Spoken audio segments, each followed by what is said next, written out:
बिस्मिल्लाहिर्रहमानिर्रहीम नहमदुहु व नुसल्ली अला मुहम्मद रसूलिल्लाहि करीम।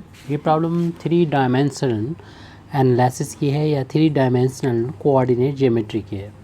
Find the equation of the normal to the parabola x² plus 2y² plus is equal to 3z at the point 1,1,1। तो सबसे पहले तो यहाँ पर जो फंक्शन हमको पैराबोलाइड दे रखा है इसको हम मान लेते हैं लेट ये फंक्शन है जो कि एक्स वाई जेड का। तो इसको जो राइट हैंड साइड में इसको लेफ्ट में ट्रांसपोज कर देंगे तो आ जाएगी value x² plus 2y² minus का 3z।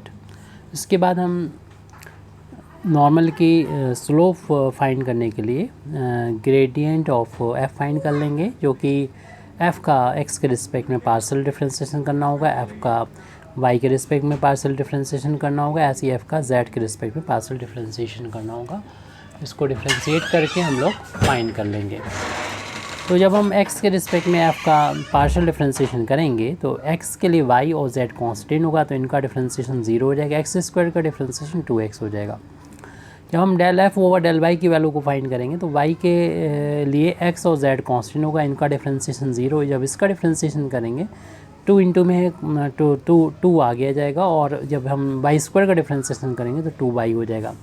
ऐसे ही हम z के रिस्पेक्ट में डिफरेंशिएशन करेंगे तो ये z के लिए x और y कांस्टेंट हो जाएगा और जिसका डिफरेंशिएशन 0 हो जाएगा। -3 जो होगा वो हम बाहर ले लेंगे कांस्टेंट का, z के रिस्पेक्ट में डिफरेंशिएशन हमारा यहाँ पर 1 हो जाएगा। इसके बाद हम इनका इंटू कर लेंगे, वैल्यू आ जाएगी 2x 4y और माइनस का 3। अब इस ग्रेडियंट की वैल्यू हम जिस पॉइंट पर हमको ये फाइंड करना है यानी नॉर्मल, तो उस पॉइंट पर इसकी वैल्यू को फाइंड कर लेंगे। यानी जहाँ पर x है वहाँ पर 1 रख देंगे, y की वैल्यू भी 1 है और z की वैल्यू भी 1 है। जहाँ x मिला वहाँ 1 रख दिया, y की वैल्यू 1 रख दी, z है नहीं तो ऐसे ही लिखा रहने देंगे। ये निकाला है, फाइंड किया है एट द पॉइंट 1,1,1 पर हमने इस वैल्यू को फाइंड किया है, यानी ग्रेडियंट ऑफ f की वैल्यू, यानी ये जो नॉर्मल है उसके वैल्यू को, नॉर्मल की जो स्लोप है उसकी वैल्यू को हमने फाइंड कर लिया है यहाँ पर। यानी हम कह सकते हैं कि जो नॉर्मल है वो एक लाइन होती है और लाइन की डायरेक्शन रेशियोज़ होते हैं, वो डायरेक्शन रेशियो हमको मिल चुके हैं। द डायरेक्शन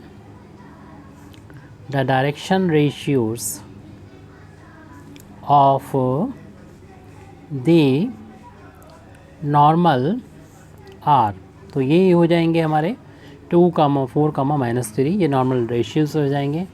अब हमको मालूम है कि ये जो लाइन है नॉर्मल वो इस पॉइंट 1,1,1 से पास होती है और इसके DRS हमको मालूम है कि ये है।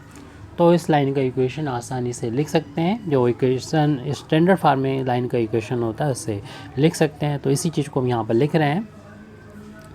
The equation of the